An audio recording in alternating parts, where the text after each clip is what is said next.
man with the suit and the tie looks me right dead in the eye, and he lies. Yeah, he lies. Then the woman with the makeup and the blouse beams right into my house, and she lies. Yes, she lies. Then the man wants me to be scared. The man making me see red, 'cause I know that he lies. Yeah, he lies. Then the woman with the beautiful eyes is no longer beautiful, because I realize that she lies. Yeah, she lies. Well, you ain't welcome round here no more. Been down this road too many times before. This the last time you ever cast your spell. You fooled me once, so shame on you. Won't fool me twice, 'cause I see right through your so many lies you always tell. From the north to the east, to the west, to the south, you cover much ground with your filthy mouth and your lies. Yeah, your lies. You lie so much you believe yourself. The day you tell the truth will be a cold day in hell. I despise all those lies. Well, you ain't welcome round here no more. Been down this road too many times before. This the last time you ever cast your spell. You fooled me once, so shame on you. Won't fool me twice, 'cause I see right through your so many lies you always tell. Well, we the people see what you do with your plastic smiles and your auto cues and your lies. Yeah, your lies. How much longer can you hide the truth when this lion wakes? It's gonna eat you and your lies. Yeah, your lies. You ain't welcome round here no more. Been down this road too many times before. This the last time you ever cast your spell. You fooled me once, so shame on you. Won't fool me twice, 'cause I see right through your so many lies you always tell. The man with the suit and the tie looks me right dead in the eye, and he lies. Yeah, he lies. Lying bastards.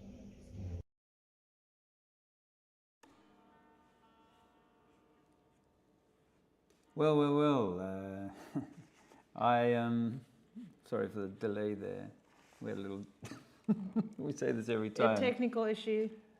Technical issue. It's Friday night. You can see the fire behind me, keeping us warm. I thought we'd light the fire tonight. We've got Dean and Sarah joining us a little later on, I hope.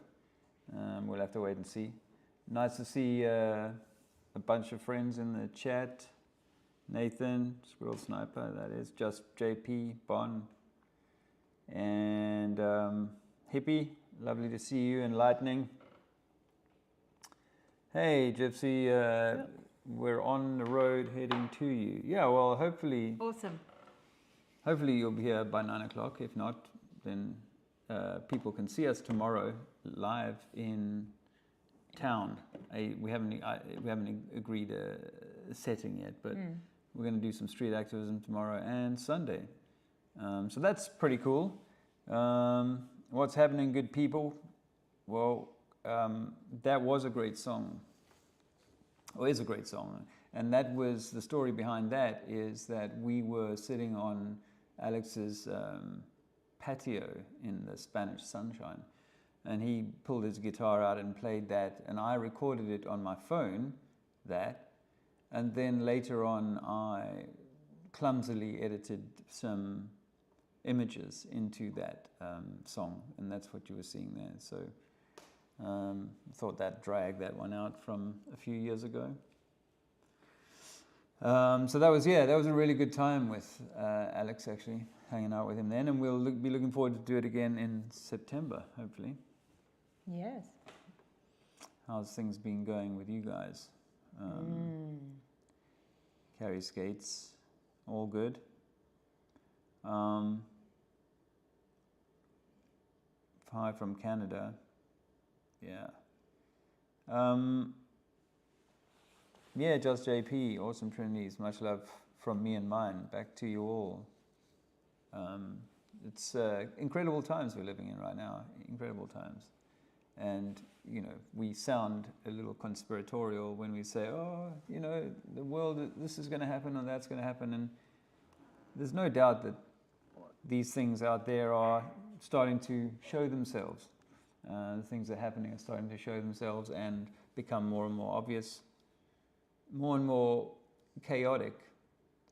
And in chaos, then we cannot get ourselves in good order. And I think the chaos in the world could be a mirror for the chaos in people.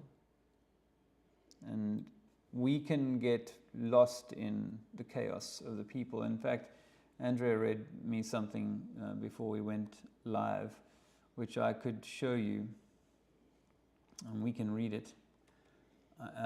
This is Alex Zek. Go up first. Well, it starts with this question: why are so many people in the truth and freedom movement so focused on nefarious agendas, political theatre, and possible future worst-case scenarios? And there's plenty of that.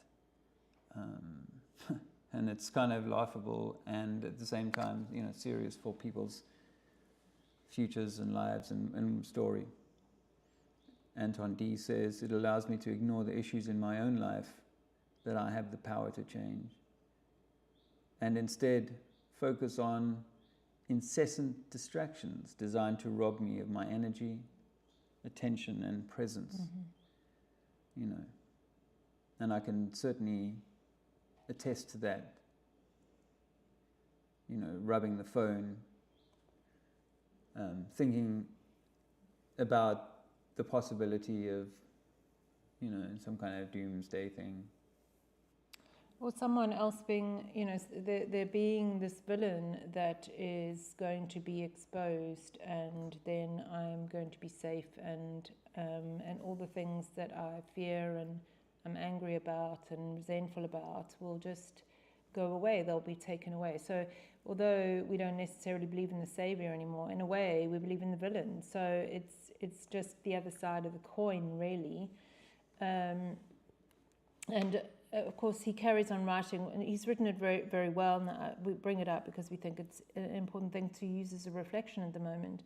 He says, speaking from experience here, there were times, especially between 2020 and 2023, when I was deeply obsessed with exposing what they were doing. And sure, maybe it had its place for a season, but looking back, the times I was most fixated on all of that were also the times I was avoiding myself. Avoiding the things I needed to do, avoiding the uncomfortable reality of my own patterns, and avoiding the present moment. And yeah, awareness is important. It's wise to understand what's playing on the collective level, so you're not blindsided by what the masses are focusing on and unconsciously co-creating. But there's a big difference between awareness and obsession, between clarity and chronic distraction. I've learned that real liberation comes through presence, not panic, through focused awareness, not doom scrolling, and through radical ownership of our own beliefs, thoughts, feelings, words, and actions. The truth is, I used to fixate on them because it felt easier than facing the reality that none of that shit actually matters. If I'm not showing up in my own life with intention and integrity, It's easier to project your power onto villains than to reclaim it and take responsibility. I did that for a while, I get it. But at some point you have to stop watching the show and start living your life. That's where the real power is.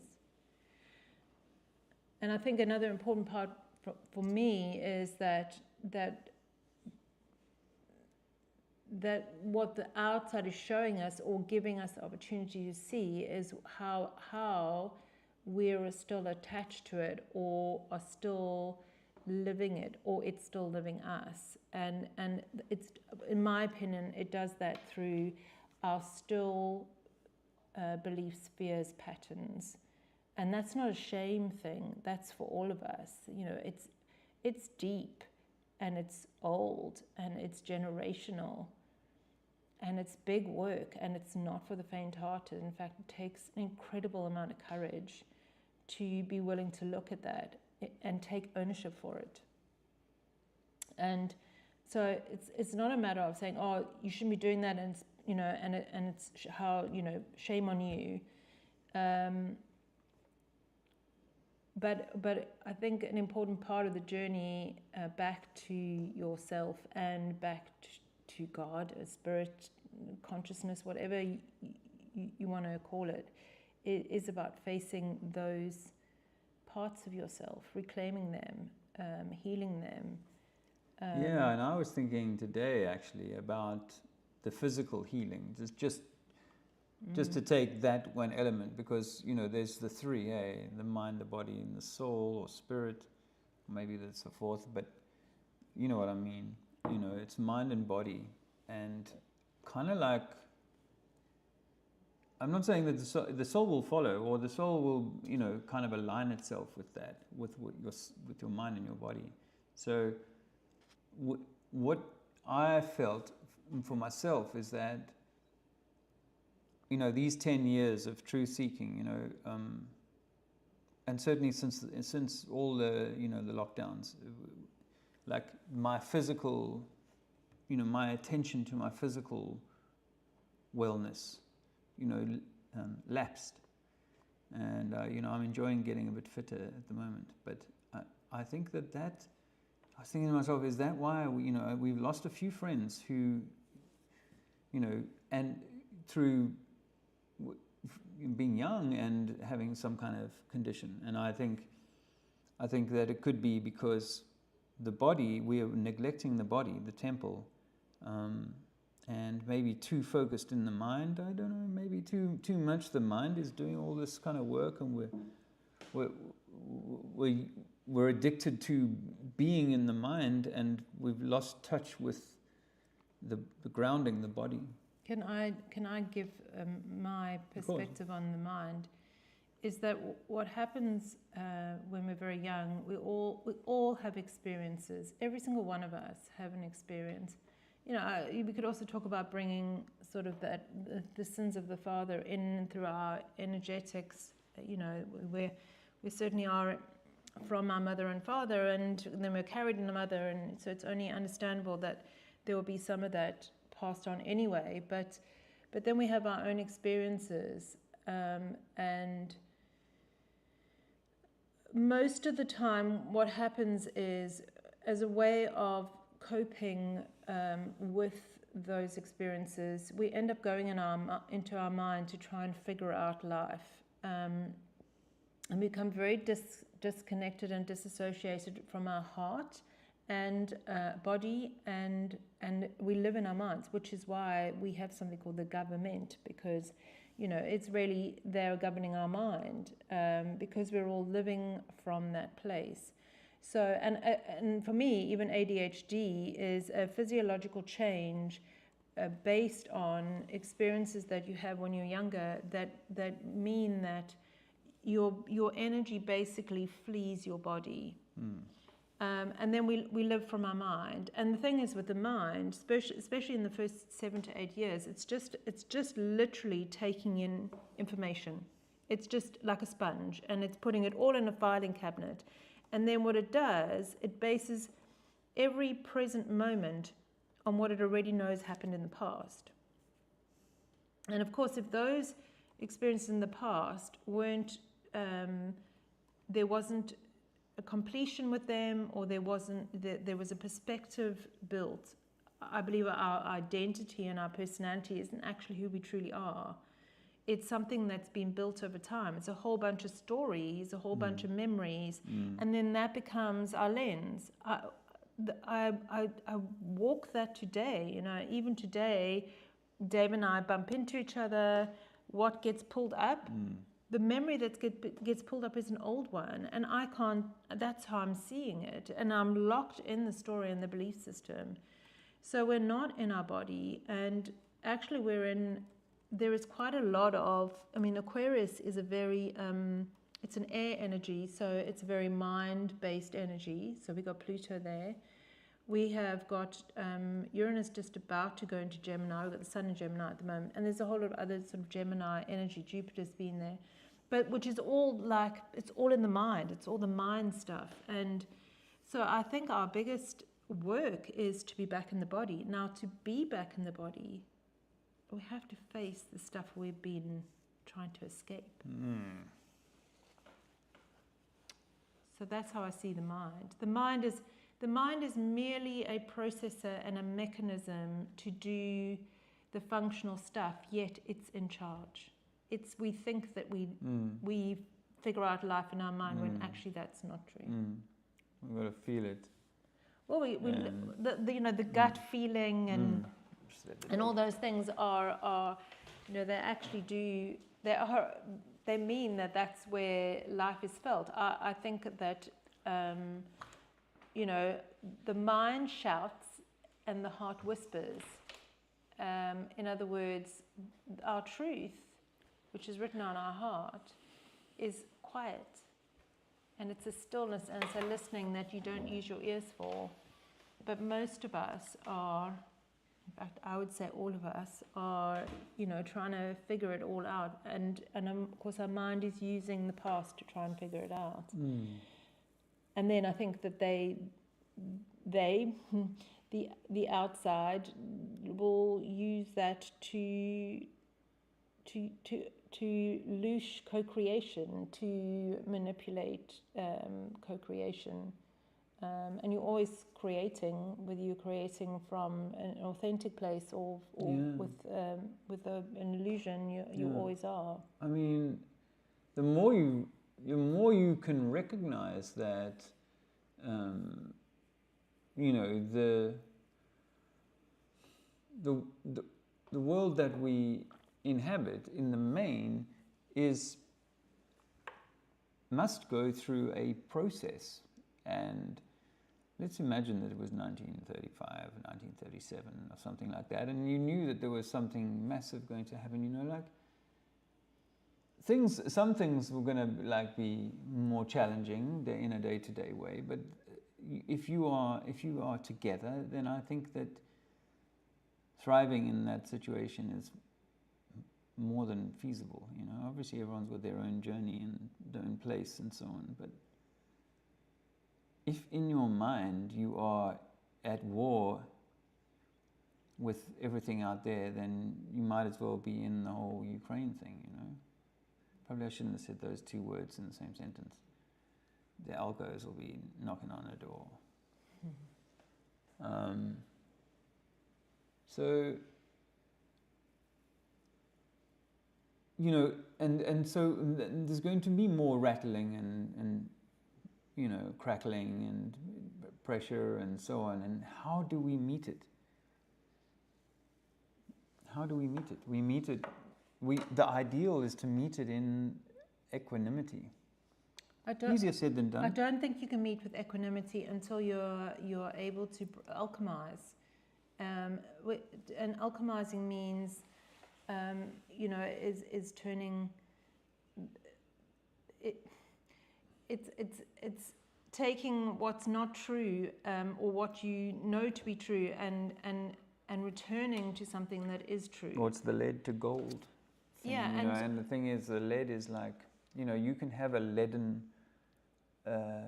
demeanor, or you can have a golden demeanor. I think, you know, it's like, well, I mean, worthiness or value is a perfect example that most of us actually, we can intellectualize that we're worthy. So we're again in the mind. We can say, oh, I'm worthy. But actually, truly, when it comes down to it, if you were really willing to sit with yourself, there are, for most of us, the wound of, I'm not worthy, or whatever it is of. I think that's why we end up, struggling with finances, is because we actually have a really deep belief system that we're not worthy or we're not valuable. And as a consequence, we shut our hearts. And our heart, I think, is a very important piece of technology that when it's shut, you're either going to struggle to receive or struggle to give, or both. And that's because it's being protected. So it's not a shame. It's like, it's almost a compassionate admiration for, like, wow, your nervous system and your body mind has done really well at doing what it needed to do to help you survive when you were young. The thing is, we never got that opportunity to be initiated. Dave and I have been talking a bit about, those cycles of initiation.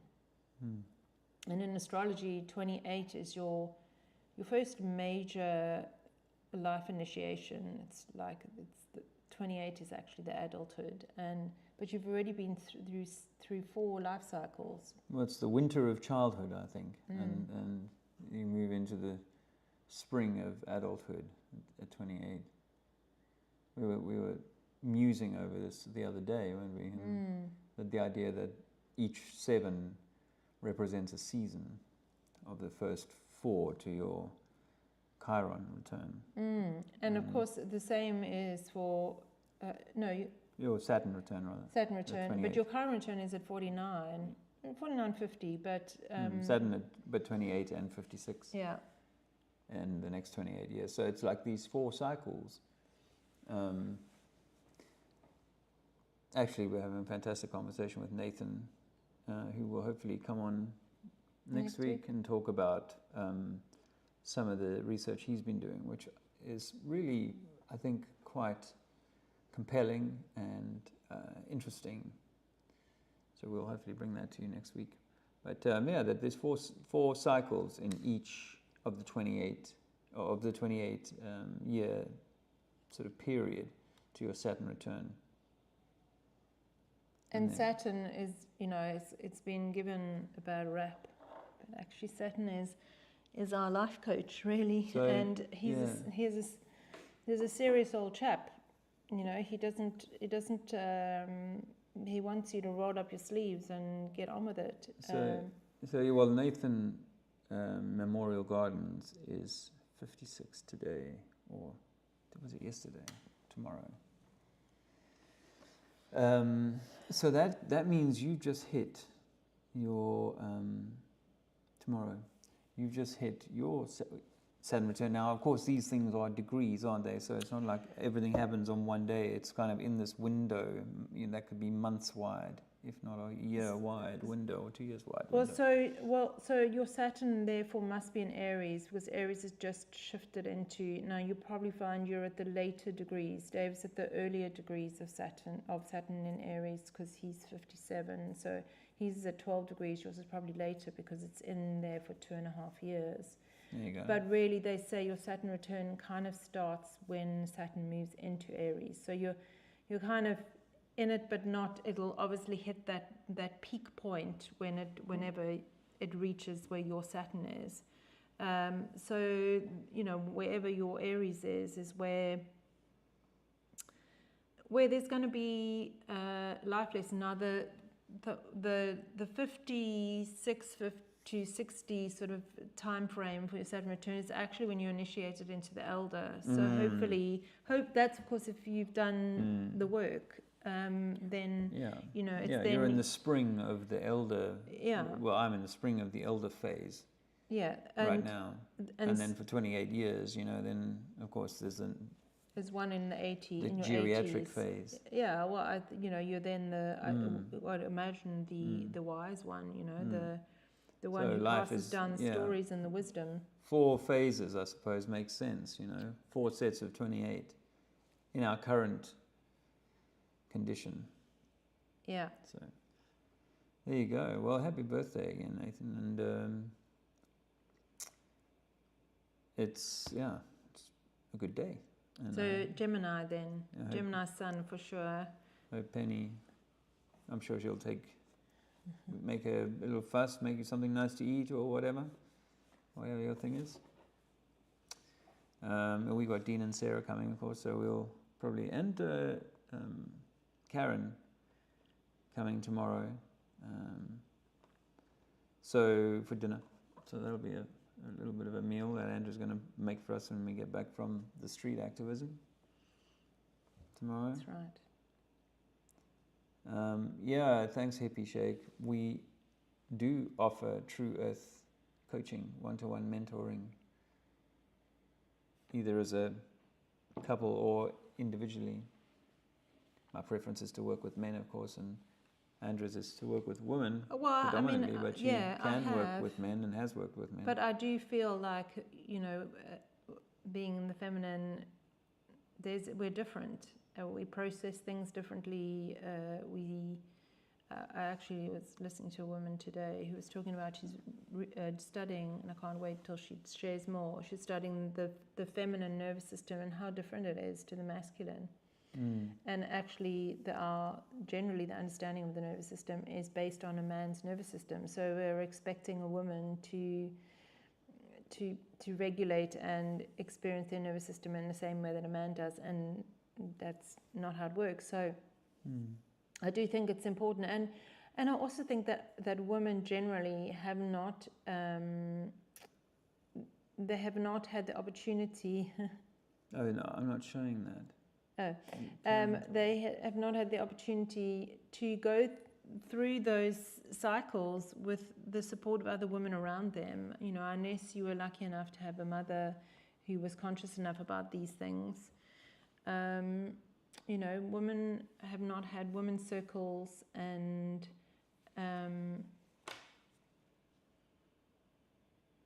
Keep going. Oh, what are you showing me? I'm just showing you that that's what people can see. Oh, okay. Yeah.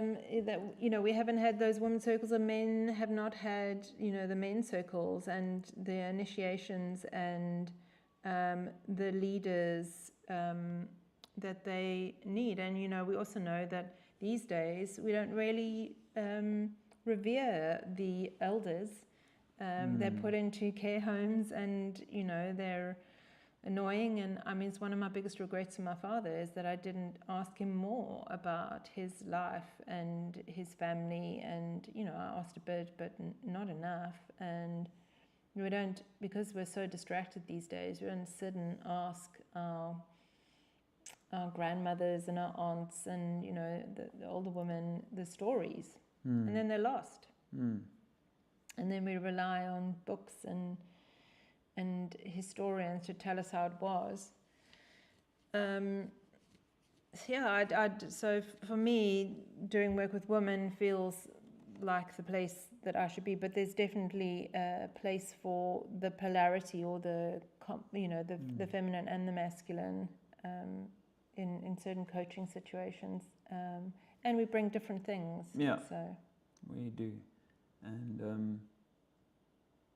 and I think there's certainly for me the astrology stuff is so on point. It's so, and of course the astrology for what's going on in the world. Before I continue that thought, I thought today about microplastics. Like I hear people say a lot of the time now, there's a lot of problem with microplastics. And I'm not saying we don't, but it's only in the last few years that I've kind of heard it as an excuse for why people are getting suddenly ill.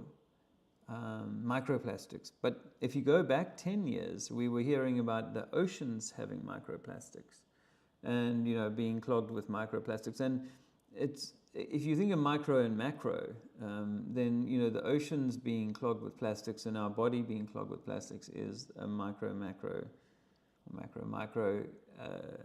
example, or, synergy. So I just wanted to think. I just thought about that. What was the other thing I was talking about? Oh, we were just talking about astrology, but I think it's an incredible tool. I think it's something that when you learn it, or when you connect with your own astrology or natal chart, that actually it awakens something in you. It's one of the most It actually was one of the most triggering things in the beginning, which actually made me realize that I had so much work to do, because I was following an astrologer, and I found it very triggering. But then that's because I was perceiving it from my mind rather than my body. And but once you understand it, once you remember it, once you connect to it, then it actually is. It's such an incredible tool to have. It's almost like, why wouldn't you? And I think that's maybe people are going to become more connected, even though they're still trying to muddy the water with it and try and make it out. Well, yeah. Well, there was this interesting thing that Nathan was pointing out. Not Nathan, happy birthday, Nathan, and as he said, Penny. We know quite a few Nathans. We do know. There could be 3 in this chat, and that's like a high percentage of the chat. Anyway, Nathan, the other Nathan, is probably asleep because it's Vietnam time that he's on. But anyway, Thai time. Thai time. Okay, I can't keep up with it. Bangkok time. Hey, what he gets up to in his own time is. Anyway, what he brought to the table, the other Nathan, was that just like you have your own astrology, segments of the Earth has its own astrology, and are all ruled by the various wandering stars, or the various Greek gods, or whatever you want to call them, and that there seems to be this eastward progression of conflict over the last 100 years or so, and so that I find that really fascinating. That there might be, I'll let Nathan talk about it next week. It's fascinating stuff. But there's definitely astrology relevant to the Earth as well, because the Earth is this living thing that is also affected by and maybe that's why we got all these earthquakes. Well, the collective for sure, for us to be able to see that. I mean, him and I we were nerding out on a bit of astrology the other day, and he was saying, the astrology industry, that's not the right word, but area is set to quadruple in the next 5 to 10 years. Actually, probably more than that. I'm probably understating it, but because it is very much the energy of the time, it is part of remembrance. It is part of reconnection to our true nature. And he was just, we were just saying how incredible that is to be tapped into this knowledge at this time, because it is such an incredible time, which we all who are sitting here right now and everybody else have chosen to be here at this time to go through this experience. But to have that insight is just such an incredible thing. Well, I think it's a little bit like having the weather report. It's not essential, but you won't get caught out as often without a raincoat or a coat. In this country, weather can change and be cool. So to sort of take the astrology, and then you can chat a little bit about some of the things that's going on in the collective. We do have there's some big energetic shifts. I mean, this year alone, there are, I think all 7 are shifting into new energies, and that's significant. That's a significant thing in astrology, because say that again. All 7 are shifting into new energies. So they're all shifting into something, and if not this year, then the early part of next year. And I think a lot of the energies are also quite masculine. So we've had a lot of the feminine energies, and we're moving into a lot of the masculine energies. So that what you think is happening more? Okay. And I think also some of the alignments that are happening, we had a little look at them. They have, the way that astrologers do is they look at patterns, and they look at what things happened before, and then look at when these alignments come back together, what are the probability of these things happening. And what's the probability of JT dropping in? Hello, brother. Hope all's good there. Busy summer so far. Yeah, isn't it? But carry on. Yeah, so the things that are unfolding in the world right now, they aren't surprising. I mean, obviously, you never know. It's not a what's those those crystal balls. Yeah, it's not a crystal ball. It's not. I mean, I honestly, this whole I've only just caught snippets of it, but the Trump-Musk divorce. Luke was telling me some of the funny things. Right. Well, I've just come across this a bit in the last 24 hours or so, but you guys have probably heard a little bit more about it, or maybe not. Trump and Musk have fallen out of love because, the story goes, because of a Trump tax, or rather the removal of benefits that the battery car industry has been getting. And of course, in England, the battery car industry is getting hand over fist piles of money from the taxpayer to kind of flush, to flood, to enable this expensive technology to even get a foothold in the market. And Trump has cut that, which apparently will decimate Tesla stocks, which is an interesting thing, that if the stocks have had the value and the cars have had the success that they've had, because they have, as much as I dislike the whole thing, you certainly see a lot of Teslas on the road. So they have, by hook or by crook, found themselves a niche in the market, and they claim that by removing these benefits, can you imagine Tesla and all these multi-millionaires and whatnot being on benefits from the government?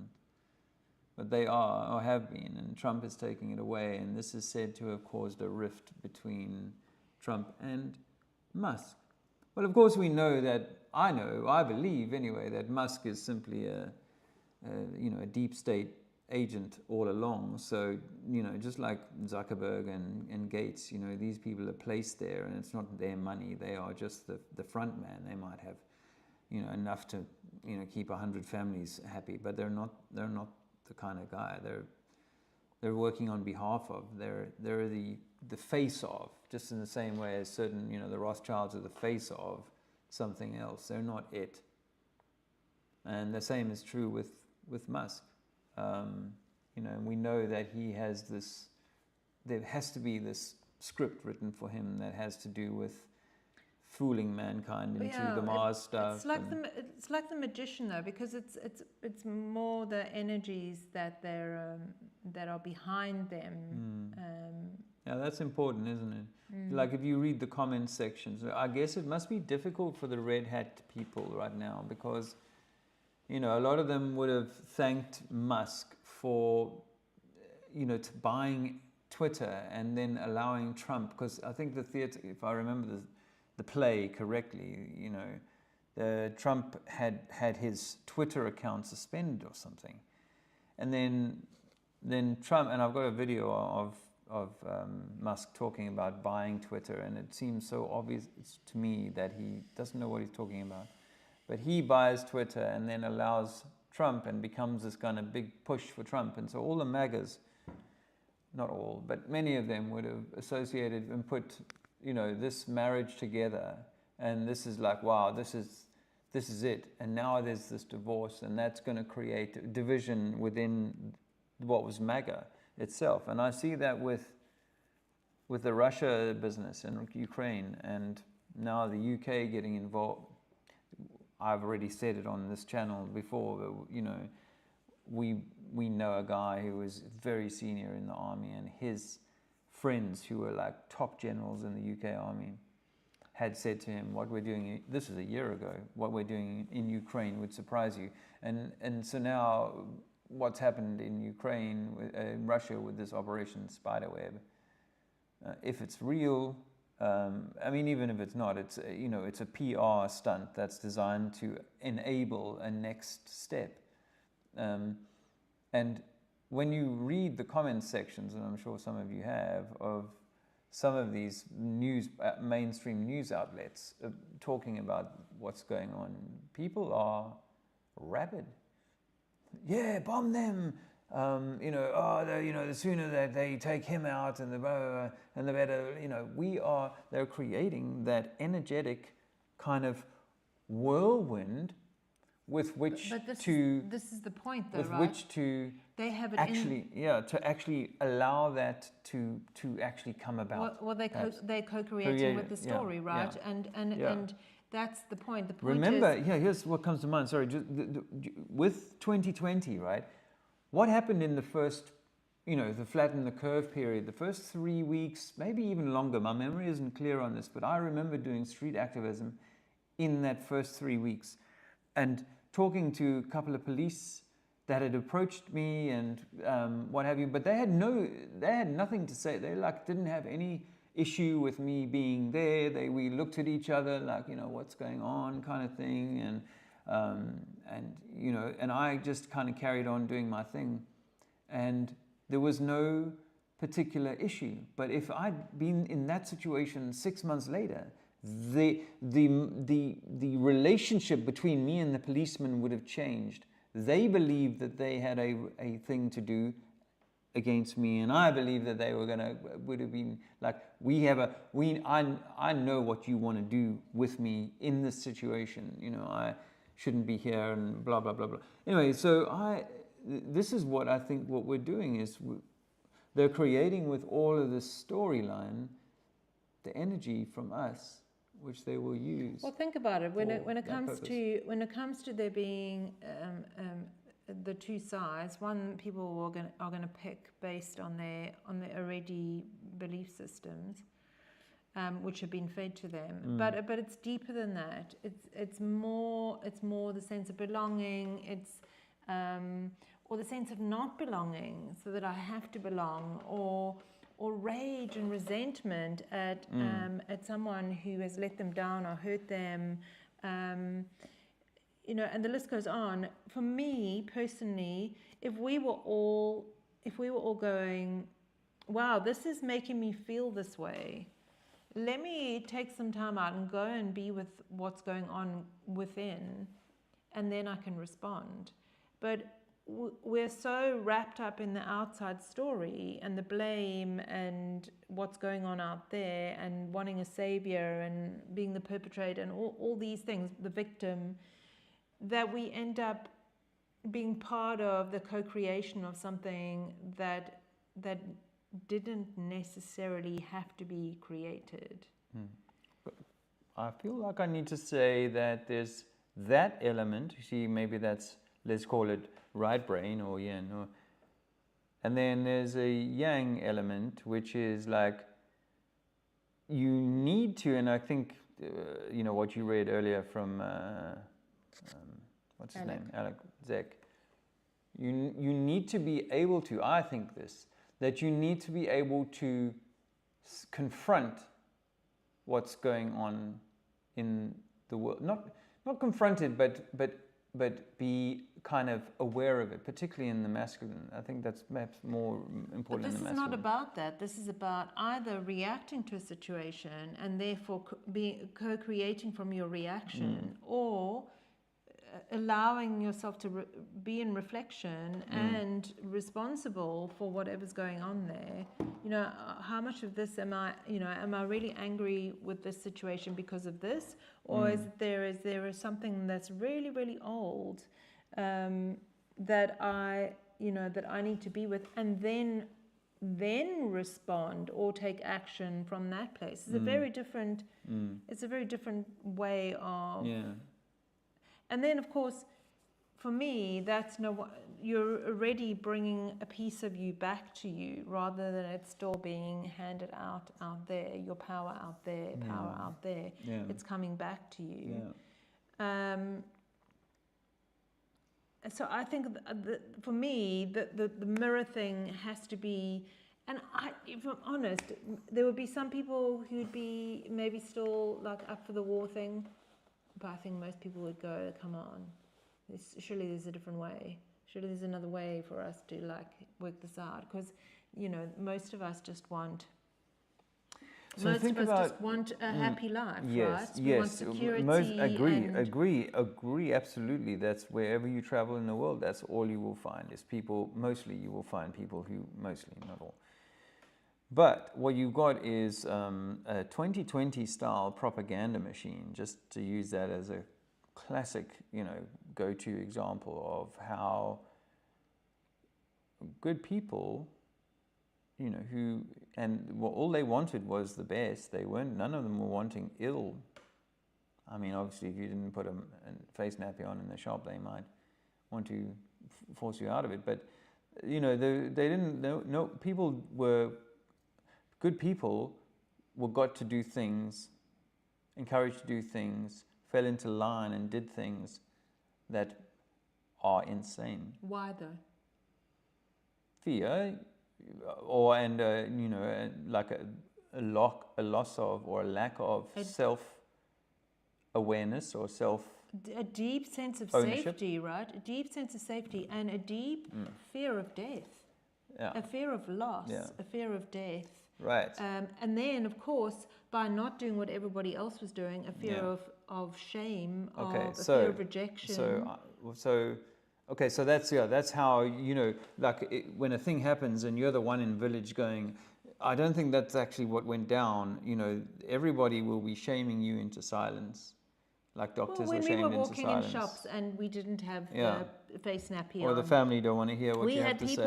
We had a lady in South Africa who stopped you and said how shameful you are because you're not doing that, and her loved one had passed, and how dare you, and it was that shaming that you need to do what we're all doing, but that's the rhetoric we had been given. If you don't do this, you're going to be harming your loved ones. So what you touched on there was an important element, I think, which is fear of death or fear of loss, of extinction or whatever, annihilation.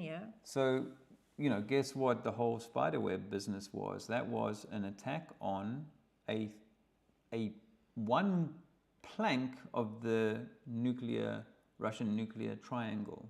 They got a defense element of it. They got like an aerial element. They got the kind of undersea. Okay.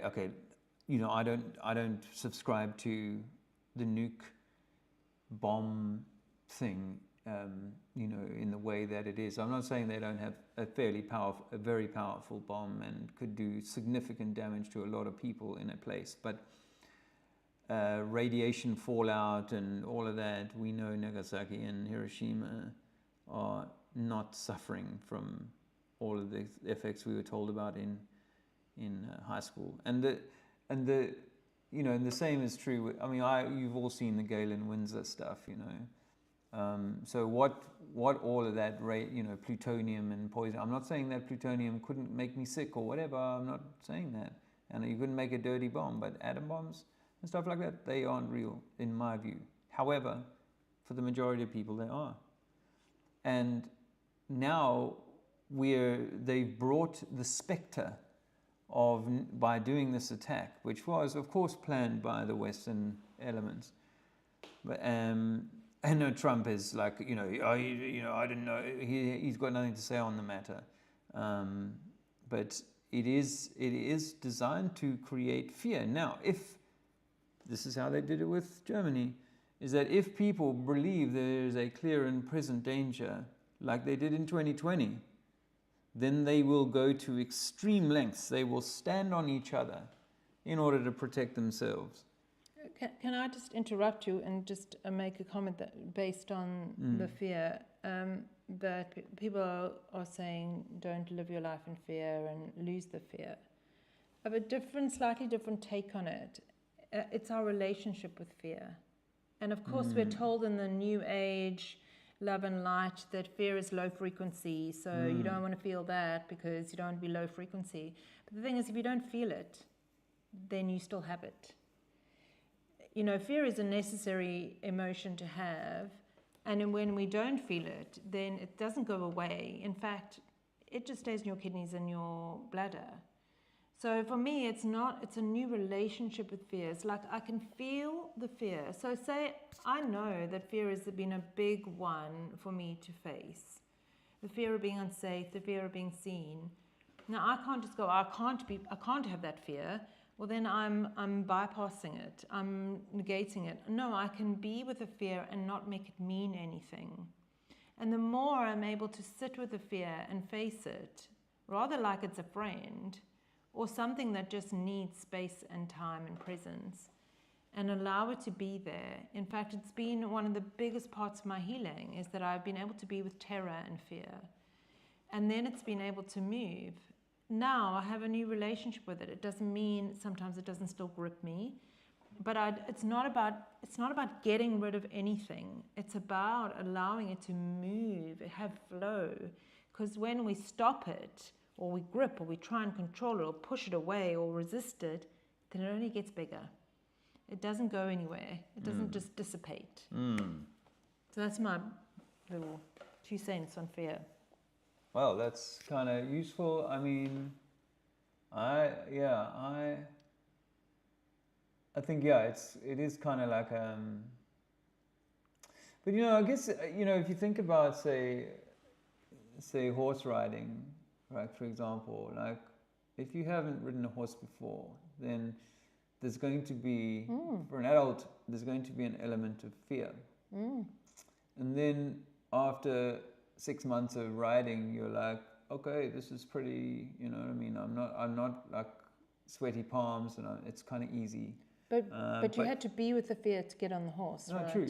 But then, you know, the thing is that after 6 months, you'll be like, you know what? I'm enjoying like trotting around the paddock here, but now I think I want to go out in the countryside and do like a cantering or something, you know, like jumping over fences and stuff like that, and that will induce fear. Naturally, that'll be like, oh damn, that's going to be like I'm going to make some big jumps here, you know. So the fear will present itself when, you know, you're putting yourself outside of your comfort zone, perhaps, you know. And so, well, I actually had a mentor say to me during my coaching that the new relationship with fear is that actually, if we're not on the edge with fear present and not making it mean anything, then in a way we're not living. You know, I think that there's fear everywhere, and so it's not a. I think it's really been this whole like, I can't feel fear or shame because it's like it's low frequency, and I'm not allowed to feel any low frequency things because then what does that mean? And that it's a nonsense. Actually, we have to feel it all. That's our expression, fullest expression, from grief all the way to joy. The whole feel the fear, but do it anyway. I've heard that expression a few times. Just, you know, hold yourself through it. In fact, most of us, when we experience some sort of fear, and it could have been even when you were a baby, but some sort of fear or sadness or whatever, we just weren't given the safety to feel it to completion, and so we've made it mean something. That, you know, it's a bad feeling, it's an uncomfortable feeling, it's a, you know, you don't want to have it. And of course now everybody tells you, oh, you don't want to have fear in your body because that's low frequency. Yeah. Well, that's a good way to operate, Kathy. Choose not to let fear dictate my life. Joy and pain are like sunshine and rain. Nice to see you, India. I enjoy the edge of fear, 50 foot up, and the wind picks up, and I'm out of my comfort zone. Yeah, squirrel. Well, actually, and you've had obviously a serious fall, and it's. But actually, excitement and fear are the same frequency. They're the same frequency. They feel the same, and there is, you know, how many times are we? It's actually excitement and not fear. Adrenaline junkie. Well, I mean, I'm not necessarily that. I mean, if you enjoy being in fear, then maybe that's also something for you to reflect on. But yeah, they're similar. You know, sometimes when I'm feeling excited, there's an anxiety there with the excitement. It's like, oh, because it's such a similar energy. Vibration, yeah. I saw a really cool video the other day on cymatics, actually.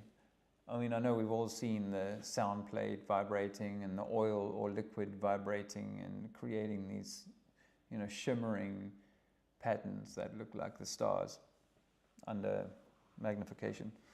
But this was using, this was just using water reflecting off like a mirror with a light, and it was just so close to, you know, the way that we see things in the stars. It's all energy. Our whole world is made up of and nature energy. wants everything to be in harmony and the right frequency. So but something in this game, for whatever reason, once that out of balance, it's just like the music, right? That's how you control, right? Or that's how you certainly co-create, is if people are, you know, staring at or connected or involved or believing or whatever it is. Yeah. Charlie Man says people never left Chernobyl, stayed throughout the entire event, all fine, no mutants or cancers. But I bet you can find a National Geographic article on, you know, some kind of David Attenborough discovery of this weird-looking plant. You know, it's kind of grown in a slightly gnarled way. Because I remember, you know, reading probably National Geographic when I was young on, one or two children, pictures of one or two children from Hiroshima, who were born misformed. But you know what? In a million people population, you are going to get one misformed baby out of every million, or maybe it's more often with the toxins in the water. But you know, so that's very easy to kind of just fake us all, and use this fear. And so we need to seek to move into a more Just comfortable relationship with.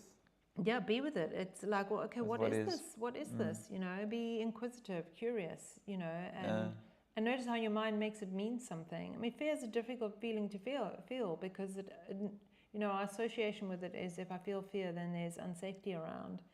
Often it's, you know, it's the mind and our relationship with it. I wonder about Fukushima had the best fisheries in the world, squirrel. A funny story is that at the time of Fukushima, I was only like entry level into, you know, truth. And so I was telling my sister, who lives in California, that, you know, you can't eat the fish now. They're not telling you that the fish are poisoned. When was that? I'm not sure how. Yeah, I was a fledgling truth seeker at that point. I didn't know about the child trafficking in Chernobyl, Kathy. That's new information to me. But I have heard people talk about, you know, what's happened in Ukraine in the last few years has had an element of that to it. But, you know, I guess there was a lot of, I mean, do you mean that was happening as part of normal business there before the event? I mean, I don't even know anymore whether the event was meant to happen, right? Like, or was just genuinely an accident and they never wanted it to happen. Either way, or was it post the event that they're like, oh, we got to evacuate these children? Because, you know, my dad and my auntie here in England back in 1942, I suppose, 1943 or something like that, with the Blitz and whatnot, they were taken from their parents, or they were sent away for safety to the country. And my dad was fostered, and my dad was separated from his sister. And you know, that's one of hundreds of thousands, if not millions, of stories from around that time. And I don't even know what was going on in France and Germany and places like that. So, who knows this? That's why we have to be, we have to be present and ready and kind of, clear about what we need to do if something like that is going to come our way. Because the last thing you want to do is give up your children to foster. But that's that, and maybe it's Ukraine's turn right now. And if you look at Nathan's stuff about how these things seem to be tracking eastwards into, just in the same way as we've got these processions of other things, it seems to be tracking eastwards. And horrendous things. I mean, Palestine comes to mind, and all over the world there's just crazy stuff going on. But can we be at peace with ourselves despite that craziness? Because what can I do to change what's happening in Ukraine? You can't, but you can change what's in your own. Because if we're electromagnetic beings and energetically we're I like this idea. collectively adding. I Then like this idea that we are putting power back into the system, and the system's trying to give us stuff, and maybe that's why they spray the clouds in. But that's for me. That's collectively. That's Saturn in Aries. Saturn in Aries is okay. Because Aries is about self, so it's like, okay, let's do the work about, taking your power back. Aries is sovereign and independent, and I can go tip the other way. It was like it's hyper independent. And I don't need anyone, which is not. It's the balance between Aries and Libra, which is Libra is obviously relationship and connection, and it's the scales, the balance. So it's never just about the hyper of one thing, but Aries is about self, and it's about our sovereignty, and and Saturn's there for 2.5 years, so he wants us to do the work. Neptune too. Neptune wants us to dissolve anything that is keeping us from being the divine being that we truly are, obviously in this human experience. So I think that's what it is, right? It's about taking self-responsibility, and that starts right here, and that's then has an impact, a ripple effect. We used to talk about the ripple effect. It has a ripple effect on your own life, and then those you're connected to closely, and so on. And we've seen that in our own lives, haven't we? Yeah, I like that. I mean, I sort of pragmatically, I feel like we saw what happened in 2020, so I don't need to kind of like make up any story about how I think the majority are gonna buy it. And I know millions of people have realized the folly. In fact, that guy you were reading earlier on, Alex Zek, he only kind of woke up with COVID, right? Before that, yes, he's come through flat Earth already. Yes, but he's graduated also through been that. prepared to do a lot of inner self-reflection work. Yeah, and credit to him for that. Yeah, it's paying off in his life. Yeah.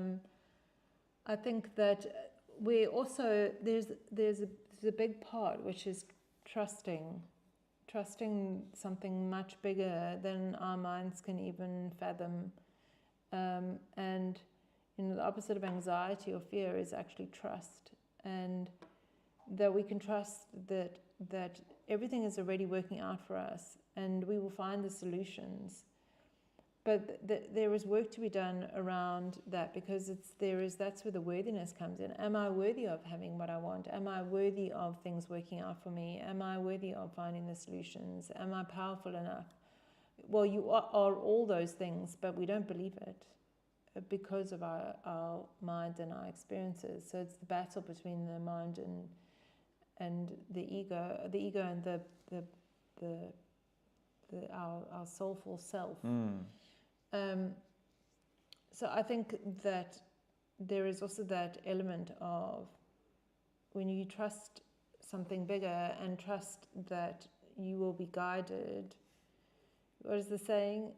we don't have free will. We only have free will is how we choose to experience something. That's the free will, because we don't have the control that we think we do. In fact, that's the biggest problem in the world, is that everybody's trying to control the outcome. You know, I think that we can not control ourselves. We can have, if we have desires and wants that feel aligned and light us up, then those are normally the breadcrumbs to follow. Yeah. I like Squirrel Sniper's breadcrumb. He says, the light in me recognizes the light in you all. I like that, Squirrel. And I have to say, that's an aspiration for me. I actually saw an astrologer talking on a podcast who was saying what humans have forgotten is actually it all comes down to relationships with each other. That's what this experience is. Whether that be, you know, someone that you don't even know, because if you think about it, we're all judging the country, the football player, we're judging each other all the time. And really, that's not our true nature. Our true nature, it doesn't mean, I'm not saying, oh, we're all just going to be like love and light. No. Love is fierce. Love is boundaries. Love is honest and says no. You know, love is protective. Love is providing. Love is give and take. So I'm not for a second saying, oh, we all just need to be like, you know, out there, you know. Yeah, that's why I think, you know, the love and light has got a place, but it's got to be a segment of the whole, you know, not... Love is conflict, but learning to repair in conflict. It's learning to realize that someone is allowed to, and this is a big part of our current work, right? Is that, like, even listening to someone's side, how they felt, is really difficult for us humans to realize that someone else has their own truth or their own perspective on how that felt or was for them. And that's love. Love is conflict. Love is heart open even when you don't want it to be. Love is forgiveness. Love is it's that, and that's actually why we're here. Our relationship with nature, you know, it's not just relationship with humans, it's relationship with animals and nature. And you know, Dave was just, before we came on the call, just outside giving the dogs a really lovely scratch. You know, it's just giving them that experience of, I care about you. But sometimes they have to be told, no, stop that. You know, it's not all like, oh, lovely, you're barking so loud, it's 5 o'clock in the morning, you just carry on. No, it's, be quiet. Well, the body is the same, isn't it? Like, you know, if you just treat it in a particular way, eventually it says, no, you're going to have to stop for a few days and rest, because you're not resting. So, Mr. Obvious said, he said that every time man invents something, I'm paraphrasing, but every time he invents something, he takes something away from himself, and I use the term technology, because maybe that's what it does, you know. Technology does take knowledge, you know, and things that we had before. Well, actually, I think it takes our connection to our own wisdom and our own technology away. Yeah. It's like Dave and I go on walks. We may have spoken about this before. We go on walks, and there's one path, and it's just full of what would be classified as weeds.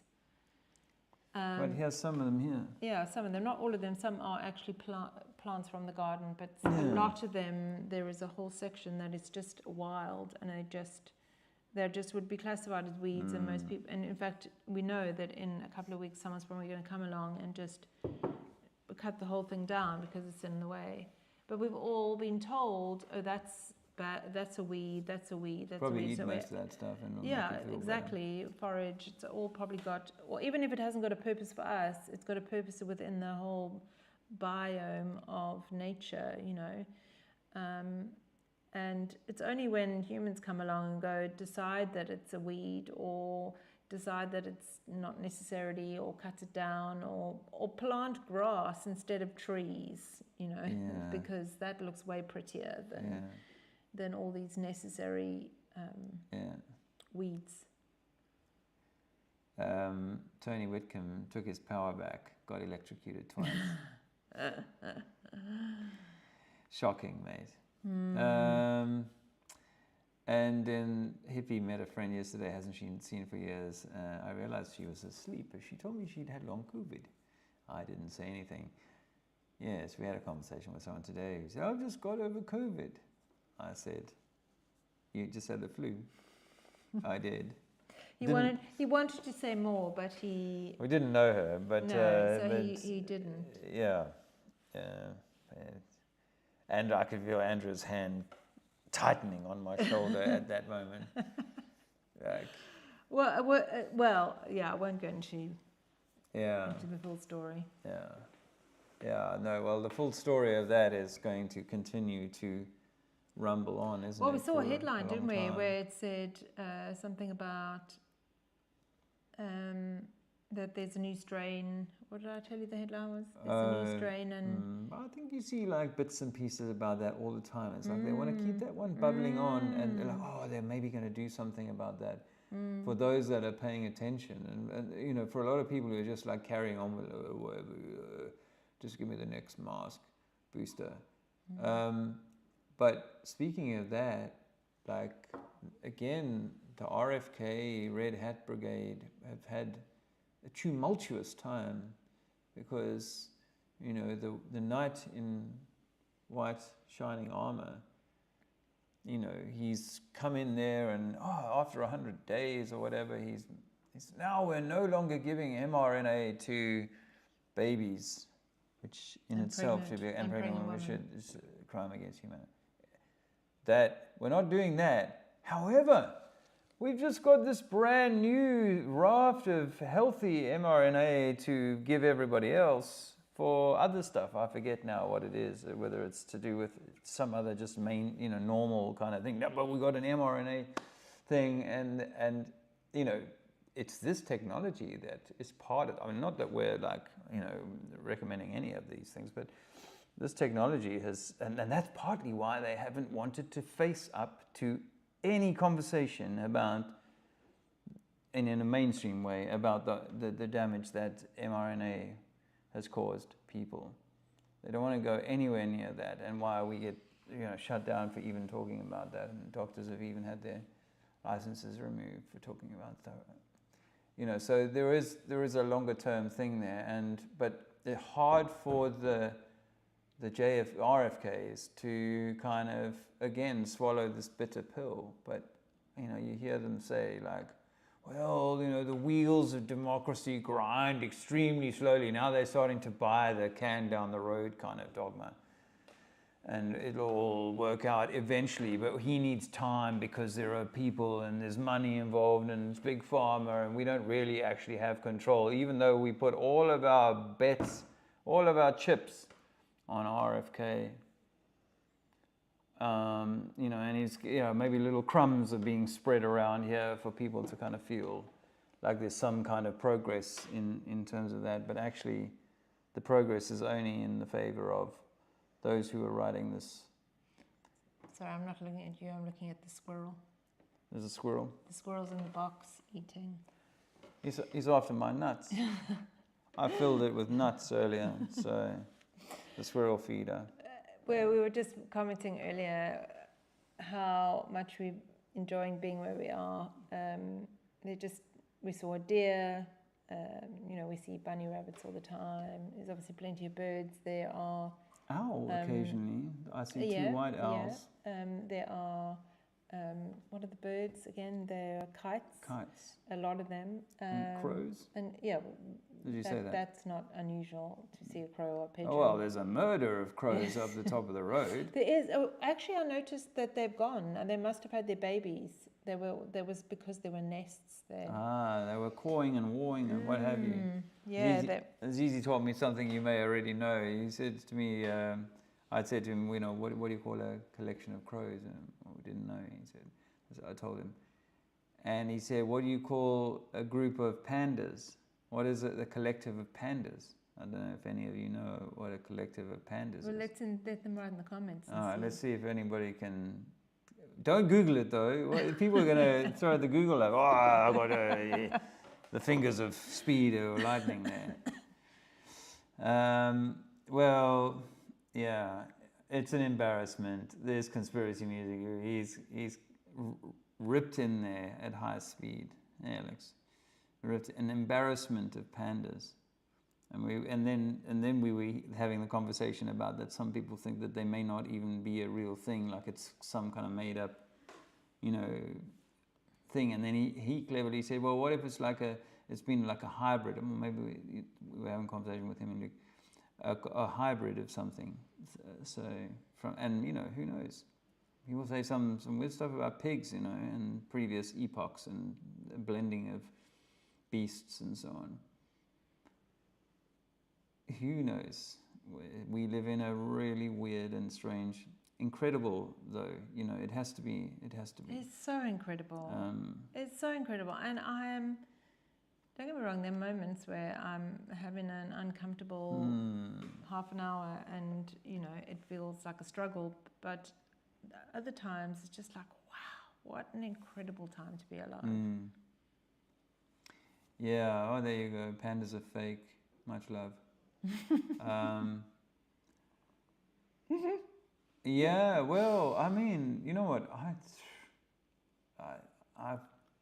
There's a few things that you know, right?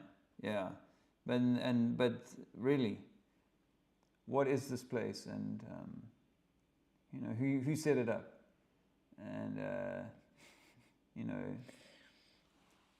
are we just meant to come here and have a really good time, or just have a good time and make mistakes and then learn from those mistakes? Totally. I think this is like, it's a... We do take it too seriously. Yeah, it's a game. Nothing here matters. I got that message so powerfully in my DMT in 2015, 10 years ago last month. That's a Nothing difficult one for matters. me to... was for me to hear and for people to hear, because they're well, like, nothing what? is matter. That's the first thing.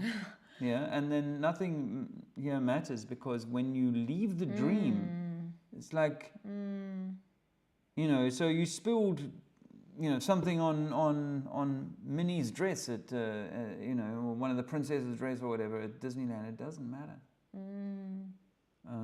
But, I guess I always struggle with this idea that, then I can do... No, you can't break the golden rule. Don't go out and intend to cause harm.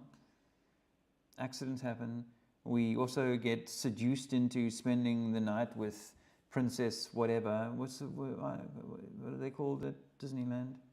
There's 3 main princesses, one in pink and the other in orange.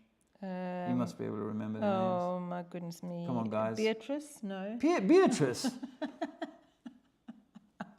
There's no Beatrice in Disneyland. To be honest, I never really had Disneyland. Okay, Disney stories weren't really part of mine. Well, and I then did go to and then Disneyland Jess and once Luke, or twice, didn't I? Or Luke's definitely not the princesses, but Jess was quite terrified. Yeah, as she a was girl actually of the Disney princess. characters. Yeah, we took her there when She didn't really like the Disney she characters. didn't want. She didn't want to go. She was 6 years old, I think. Was that when I took her in LA? And she didn't want to go. I saw that. I'm like, there's one of the princesses, just playing along. I mean, I'm just at that time didn't know squat. Playing along. Oh, there's one of the princesses. Why don't we go and get a picture with Daisy or whatever her name is? I don't know what. I don't know either. I can't remember. One's got a yellow dress, one's That's got right. a blue dress, Yeah. and one's got a pink dress. Right. Yeah. Whoever they are. Is it Cinderella?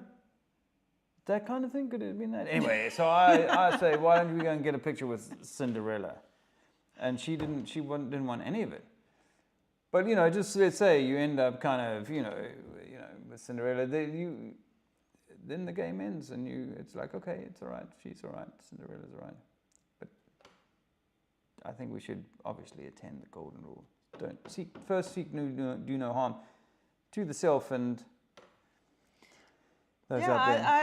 I still, and I'm not saying this from a romantic, love and light point of view. I do feel like that's our journey, is to come back to our heart and live in flow and our magnificence. That's a word that came to me a couple of years ago, and it came back to me again recently. To magnify is to expand. And that sometimes to go through that expansion and you have to go through the contraction, right? So it's sometimes it is uncomfortable. So it's not about saying that this ride is to just be like fun all the time. It is our relationship to the experience, what we make it mean, definitely. But when we lose someone and we have to grieve, that never really feels good, and that's okay. But to grieve, you can, the opposite of grief is joy. So I think we have to have the contrast. This experience is about having the contrast. That's how we magnify. That's how we expand. So, but yeah, I think we make it mean so much more than it needs to mean. Even our feelings, we make them mean so much more. If we were able to give ourselves the space to grieve, give ourselves the space to feel sad and happy and all the things in between, and not like be gripping onto them and trying to control them and mold them and protect and control and all those things, then maybe life wouldn't be so. Yeah. Leave my rights alone. Hey, teacher. We're just here to play out whatever we want to play out. So a drop-down frequencies mean we can just play out something we want to play out. But it was hijacked. And he goes on, these rides are amazing to the universe, and they're special places to ride for the souls to expand and magnify. So Lunderground says, good evening, just back from shopping for low vitamin A foods. Why would that be? Why were you needing low vitamin A Low foods? vitamin A. That's new by me. Is there a reason why you wouldn't want to eat food with vitamin A?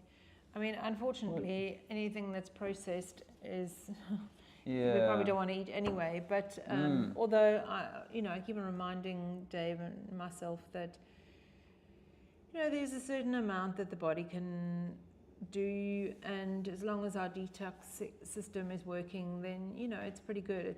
But it's just when we do too much of it that the body starts to become slow and stagnant and We've had a lot of vitamin A in the last 2 days. We had some liver, eggs, cheese, fish.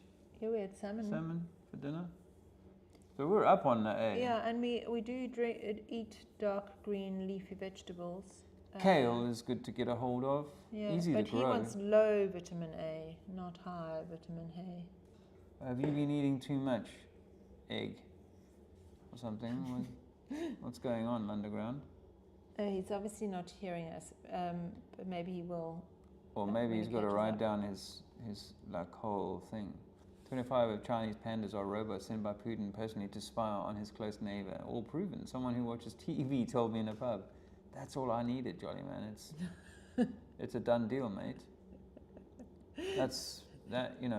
People say you shouldn't do your research on the internet, but here we are, cutting, thrusting edge of the internet.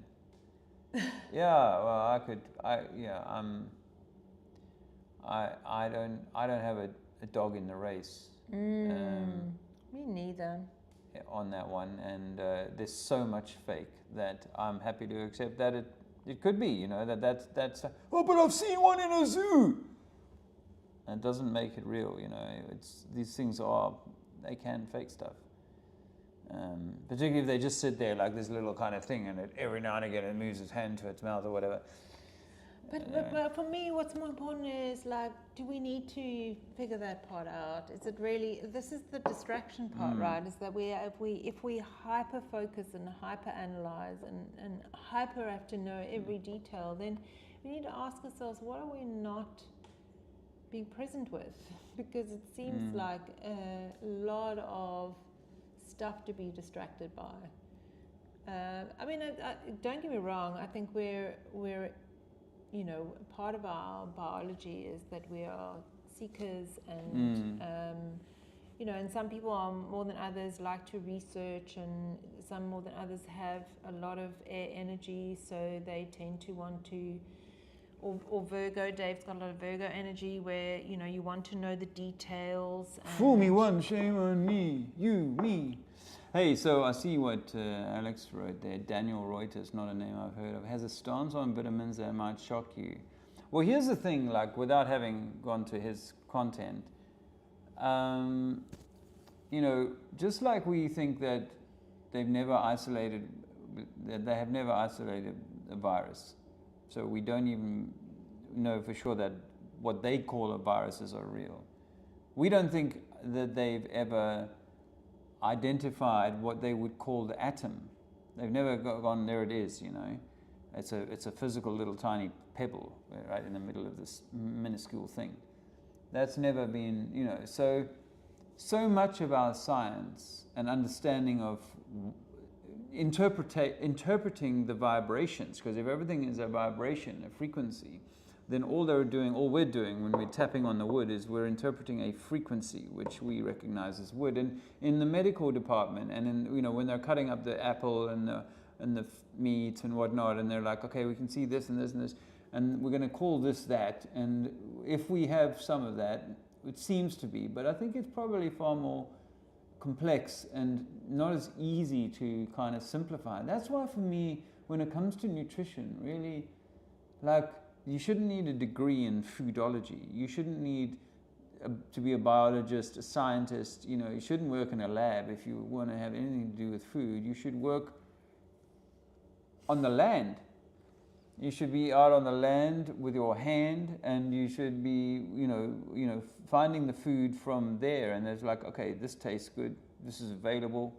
And my body feels good on that. Or if I eat too much of that, I can barely move.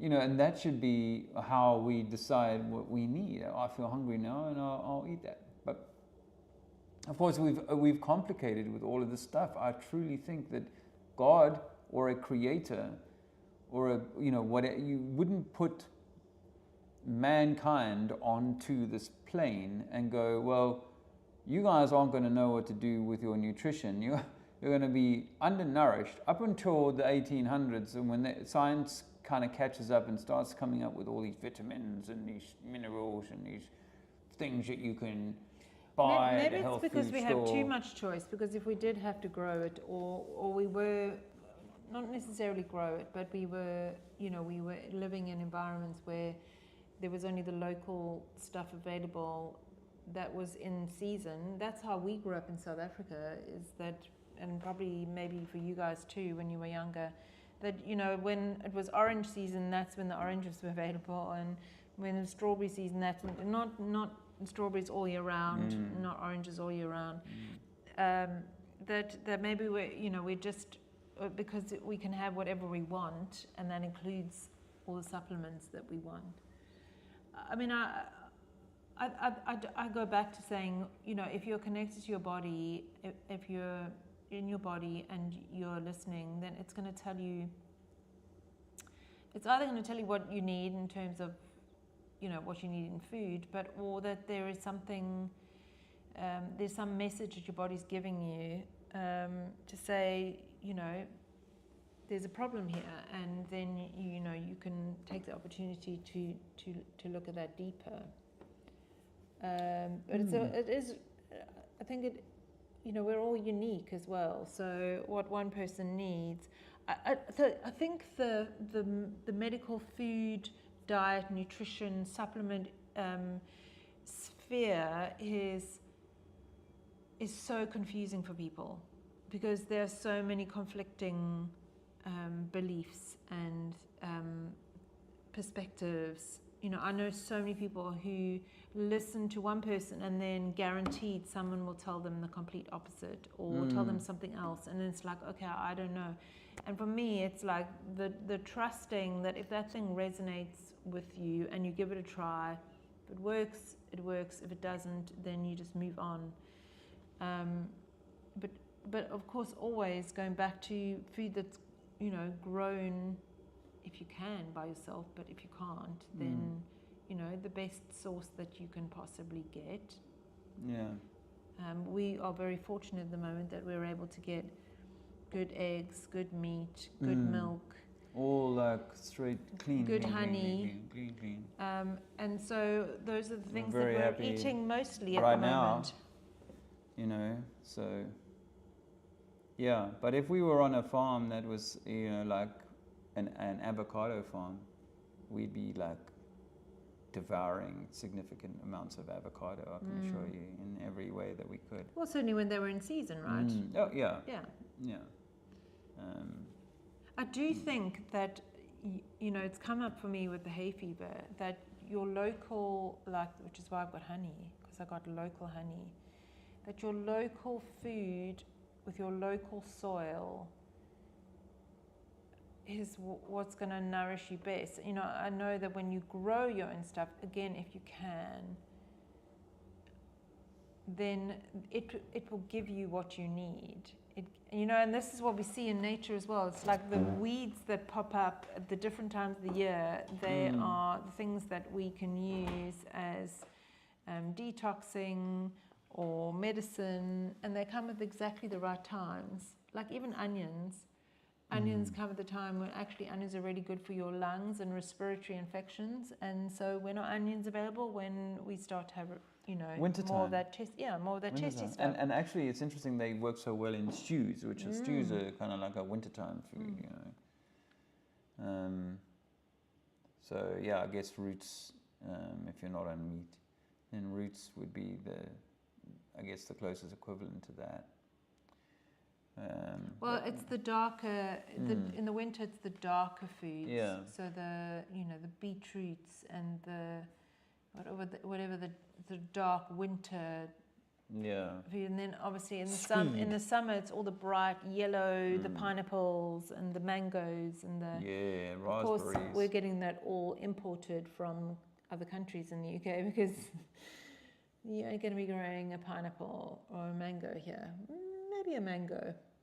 And it actually begs the question whether we need, you know, then I don't say we shouldn't be eating a citrus, but if you don't have that in your natural environment, then it's like bananas, you know. There's not many places in the world like that grow bananas, but we all eat, most of us eat bananas. And I'm not saying that they're bad. I think, you know, I love fruit and so on, so I wouldn't be, I'm not knocking it, and I think we don't eat that much fruit. I mean, it's easy we'll eat fruit, but we don't really eat fruit just because we don't want all the extra sugars right now. Yes, and also, yeah, you're having to, you know, they're having to. I've been drinking a bit of water out of a copper jar. It's obviously not a good idea to leave it for a long, long time with lemon in, by the sound of it. So Lunderground is eating a lot of beans, oats, and red meat, and has overall got more energy. Good, that's great. That's great.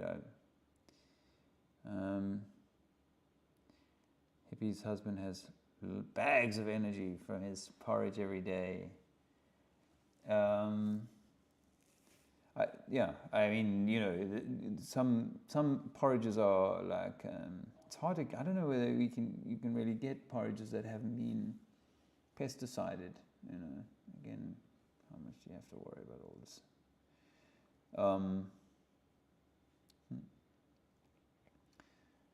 But where do all these burgers come from? Definitely not from animals. Well, there are some interesting theories there. I mean, obviously, you know, the nicer of those theories is that they're coming from, say, old nags, old horses and stuff like that. Because, you know, there are people in it's a little bit like war, like they'll go, well, the soldiers in the front line, they'll face all the stuff, but the people back at home watching their Sunday morning, news TV, they don't need to see the gory details. Well, the same is true with these, corporations and media. But the reality is they're wanting to get cheap food out, and it's not going to be healthy. So seasonal foods are what is needed, DN. Yeah, I mean, it makes, What if vitamins are more petrochemicals supplied by Big Pharma? Do you know what, Alex? I think it might be that.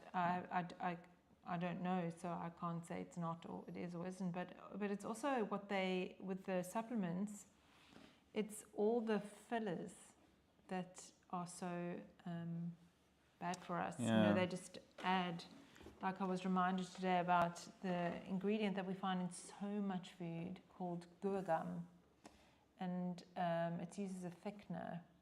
I think you can find it in lots of sweets, and how bad it is for you because it literally just blocks up your intestines.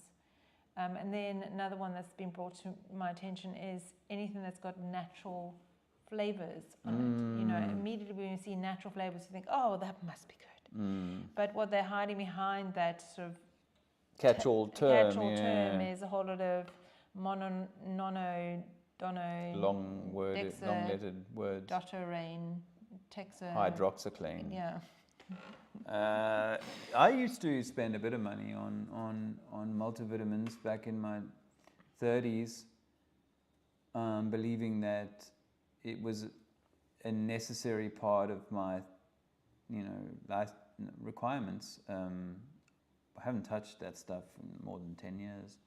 I think there's sometimes seasons or stages in your life where you need a protocol to kind of boost you. I have heard, for example, people going like high dose vitamin C, and whatever it is, Well, there's certain kinds of ways that you take certain vitamin C's, and this is where you need to understand it from people who are.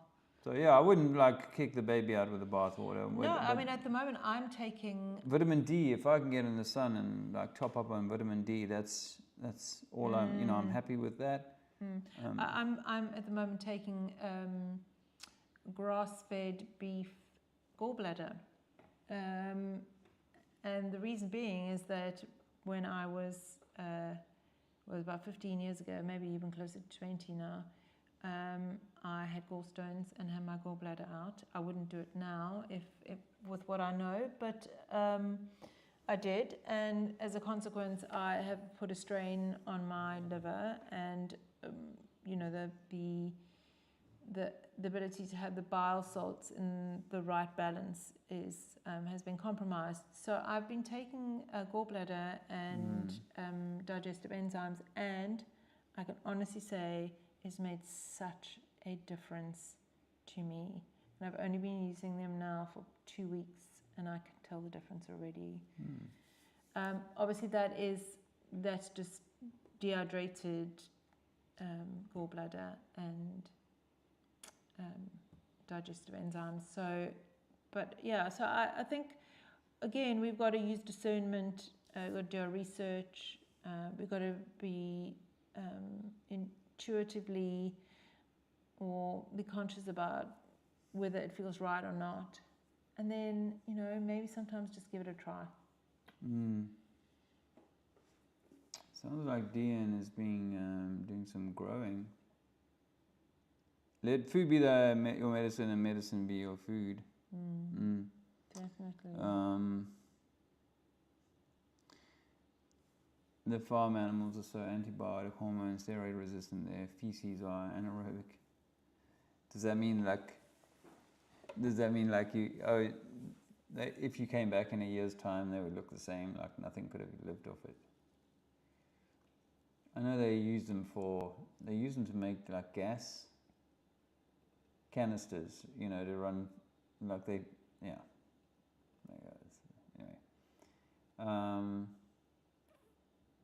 Well, it sounds like Lunderground's having some great success there, my man, and good for you with your...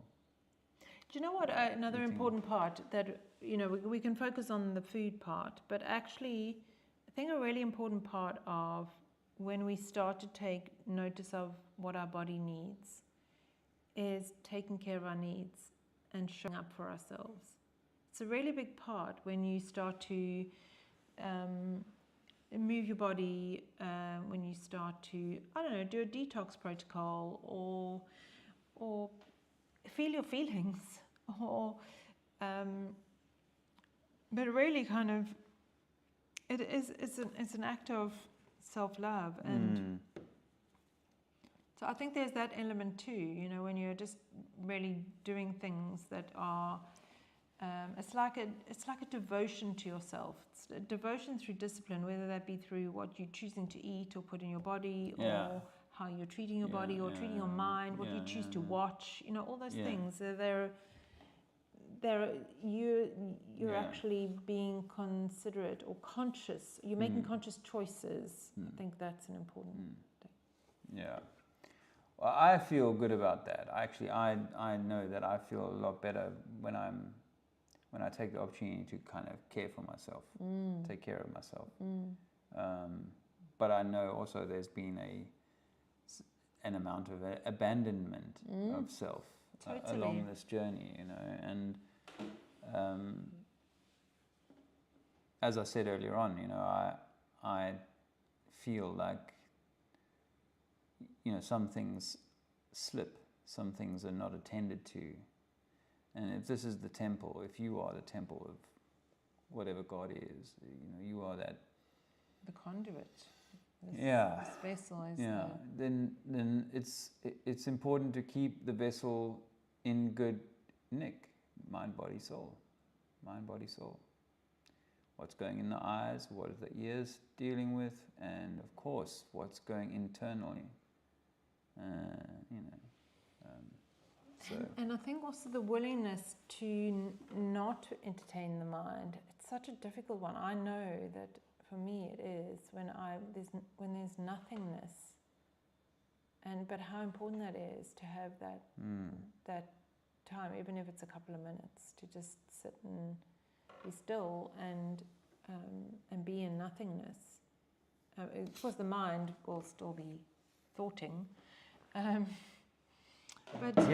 the mind, that's all this avatar. What we are so caught up with is this avatar, when in fact, what's the phrase, be still and know that I am God, is not to take away anything from the meta, thing. I'm not, not interested in taking away any of whatever's beyond what this is.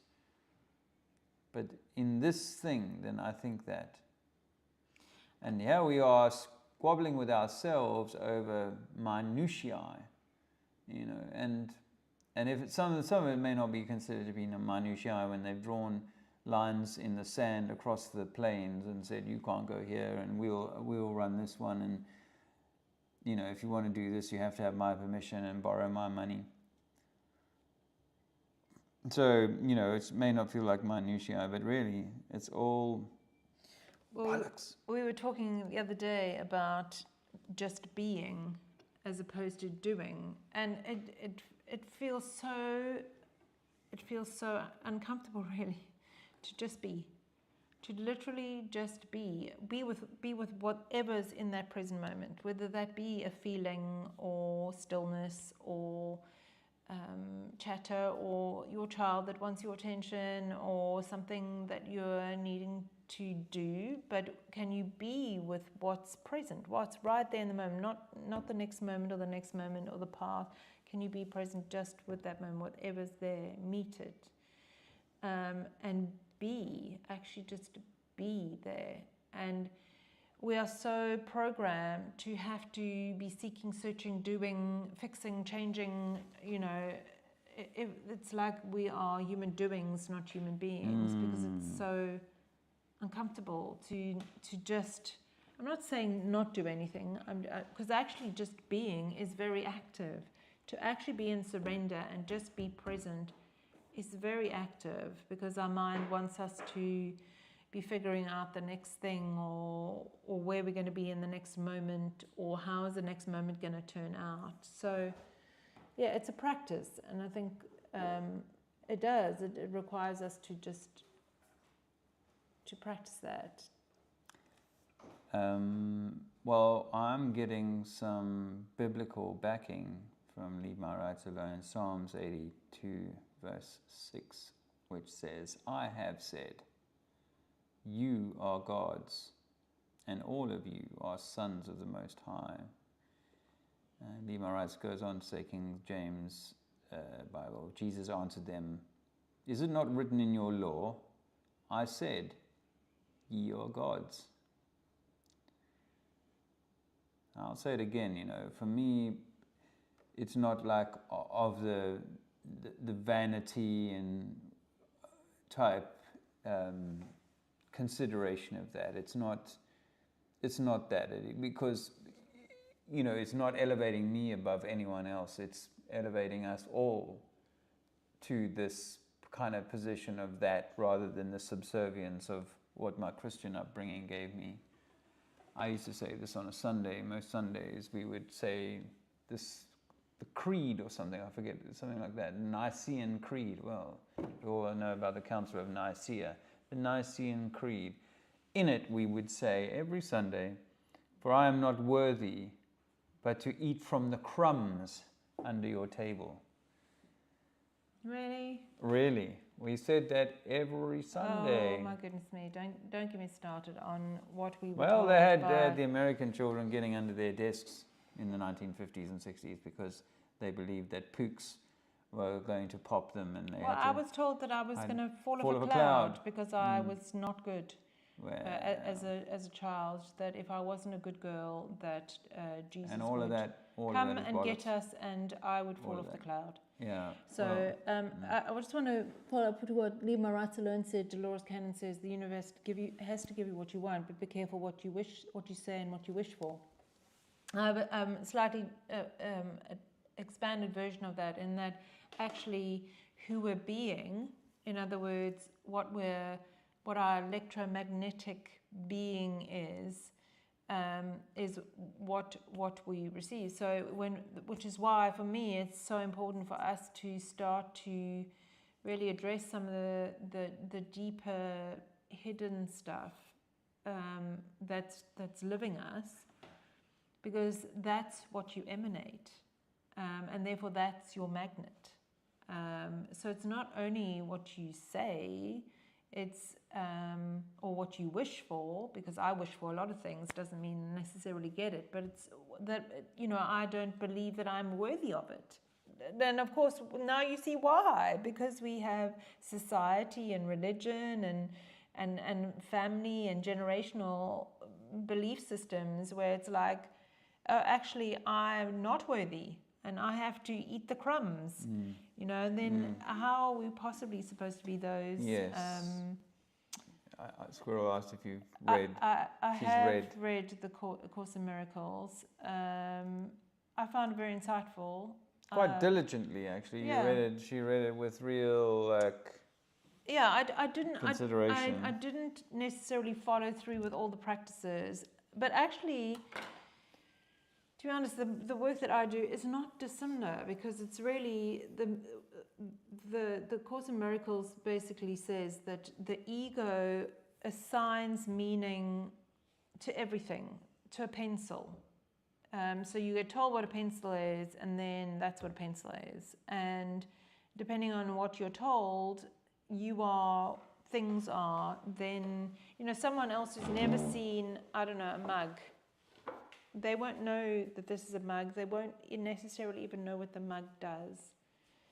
And then what happens is the ego mind will have that as its meaning to everything.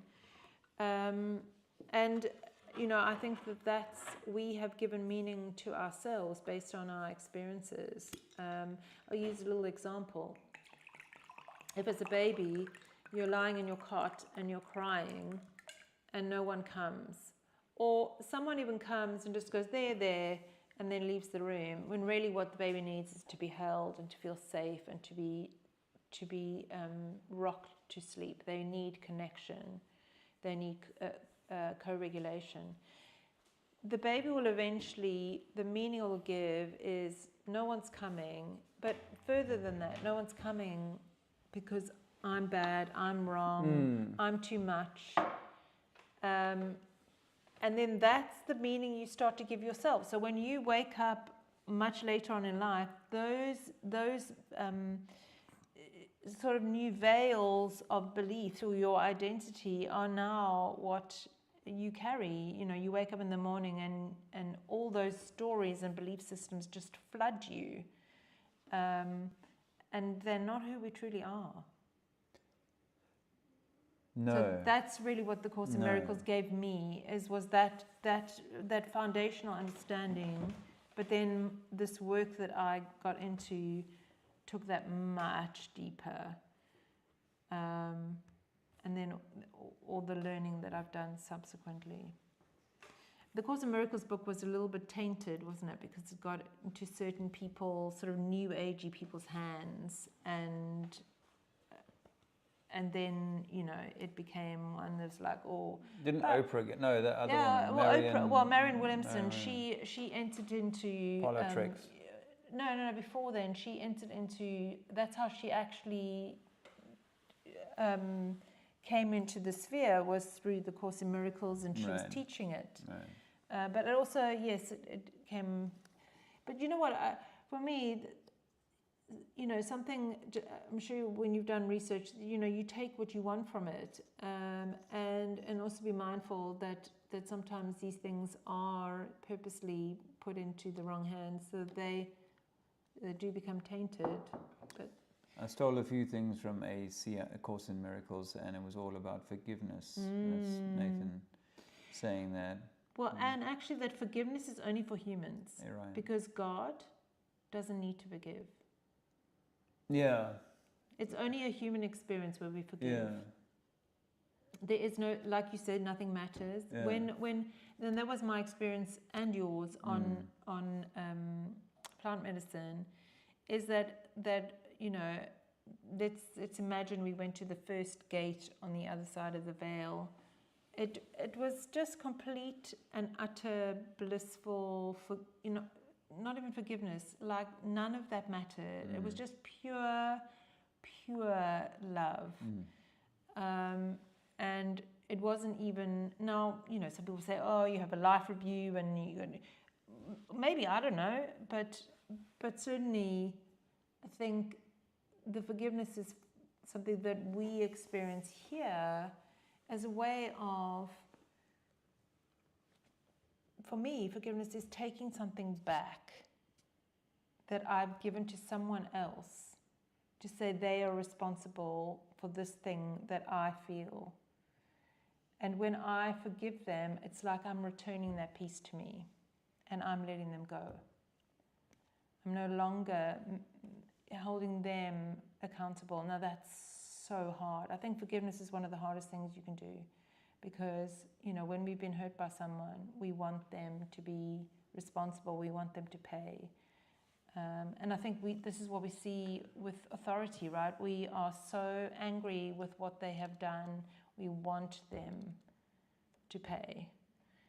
But forgiveness is not for the other person. It's actually for yourself. Yes, absolutely. I'm just going to pop a light on. Pop a light on. A perturbation of the ether. I'm an ether guy, not, you know, I don't think that it's like, oh, you have to believe in the ether. If not, you know, that's a crime. But I really believe in the ether. I think that the ether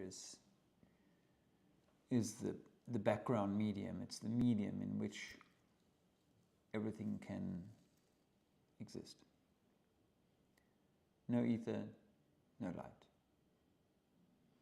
No food, no table, nothing. I think we're having an ethereal reset. I think that's what's...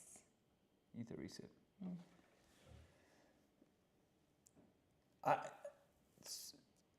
maybe only, like academic, but, I do wonder whether there's a difference between ether and air. That air is a property of ether, same as fire, earth, water. It's a property of the ether.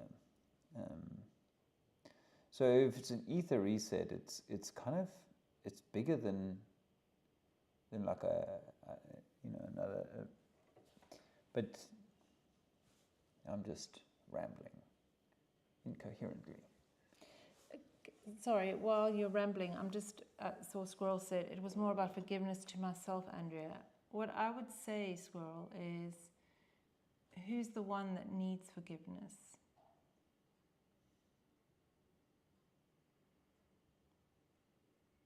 I just leave that there, because actually the one that needs forgiveness is not who you truly are.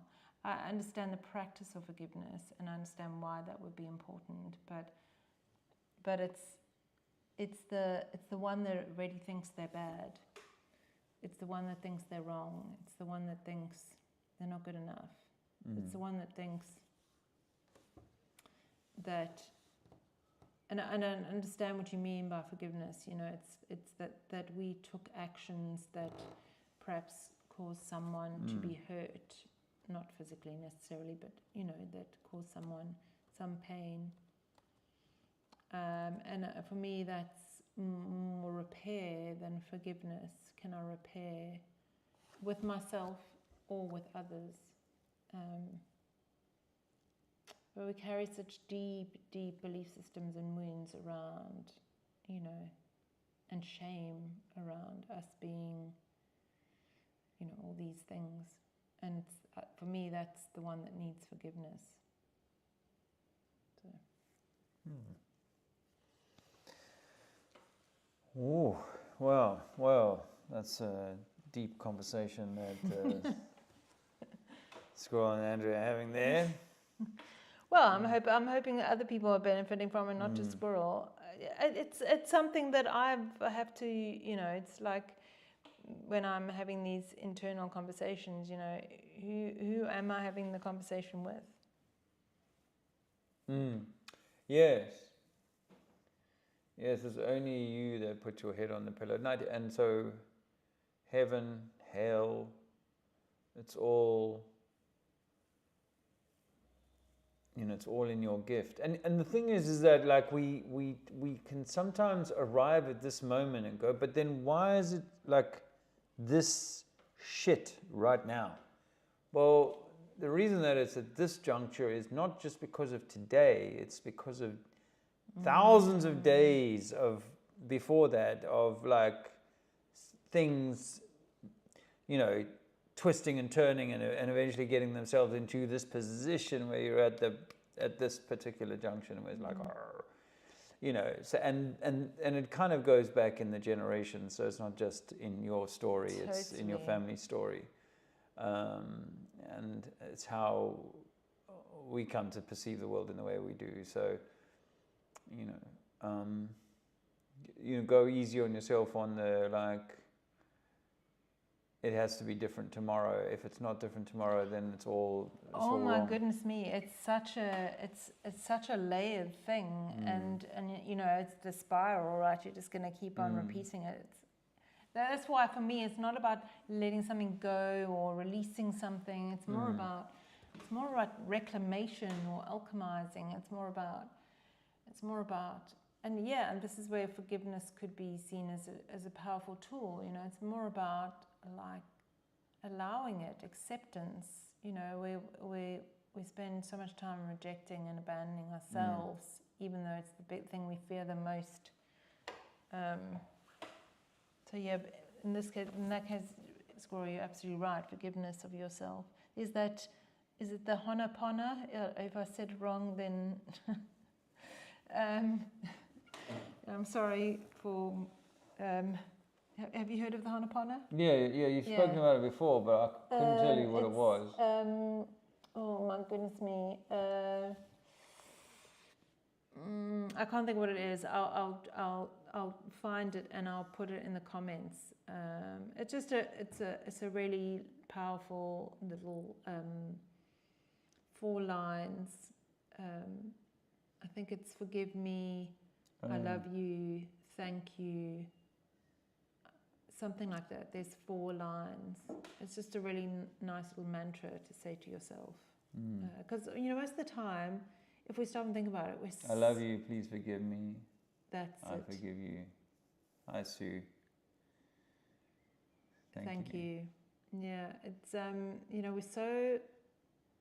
It's like Dave was saying earlier, we take things so seriously, and sometimes, it's really good to just, ease off yourself and everyone else. Yeah. How have you seen Scroll? Yeah, that's good. And I love what you've been saying tonight, Nathan Sniper. Yeah.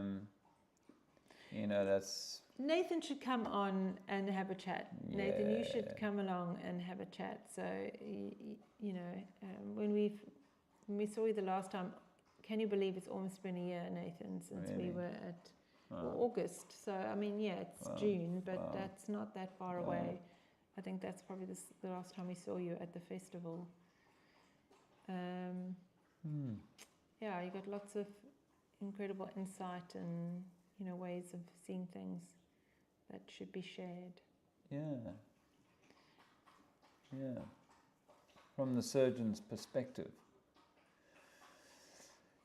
Yeah. Well, I think we've kind of coming to the end. I was hoping that Dean and Sarah would be here before 9 o'clock, but they're not. Well, we were actually. And if they're listening, if you guys are listening, if you've stopped at the Chippy on the way, then Well, they can make up for sure it in your some... live stream tomorrow. How about that? In your live stream tomorrow and your live stream on Sunday. Oxford. Yeah, Oxford on Sunday. Just in case if anybody wants to. Anyone near Oxford on Sunday? I'm thinking of going to possibly the same place that I did that speech that's recorded. Will you remember where it is? Yeah, well, I was talking to Adi about that actually, because he's a cabbie in Oxford, so he was giving me a couple of pointers, and he said that place first, and one other. Anyway, but if you are in Oxford, then you can always find us by just checking out the stream. But if you're not, then just join us live. Yeah, join him for that on the tube. And next Friday we will have, as we said, the other Nathan, one of the many. Other Nathan, hopefully to talk about some of these incredible elements. We won't be able to unpack it all. It's just so much, and he's really, diving deep into some of this stuff. I find it fascinating, so hopefully you will gain something from it too. Yeah, we were just wanting Dean and Sarah to... Yeah, they won't be here for another hour or 45 at least. Well, that's a shame. We were going to get them to sing you a tune or two, but I think that you might be able to see some of their stuff on Dean's YouTube anyway. Yeah, Dean HD on YouTube. So yeah, I am really grateful to you all coming along today. Yeah. Screen's over. Yeah. So just a quickie astrology weather report. We have, what's the date today? The 6th. Yeah, now you're putting me on the spot, honey. How am I meant to know the date? I think it's the 6th. You're right. Yeah, it's the 6th. 6th of the 6th. Okay, so on the 8th... The Americans and we would have it the right way. Each of us would have it the right way, because they put the month first and we put the day first. But on this occasion, it's 6/6 for both of us. Yes, so 6/6. So the 9th, we have Jupiter moving into Cancer for a year. Jupiter moves into Cancer for a year, right? Yeah. And we have, on the 11th, we have a full moon in Sagittarius. So expect wanting to be really truthful. That's very Sagittarian. And then there's a Uranus shift as well, but I'm not quite sure of the dates. And then everything else in between. So take really good care of yourself. we'll be back next week, and I'm sure nothing amazing is going to happen in the world between now and next week. It's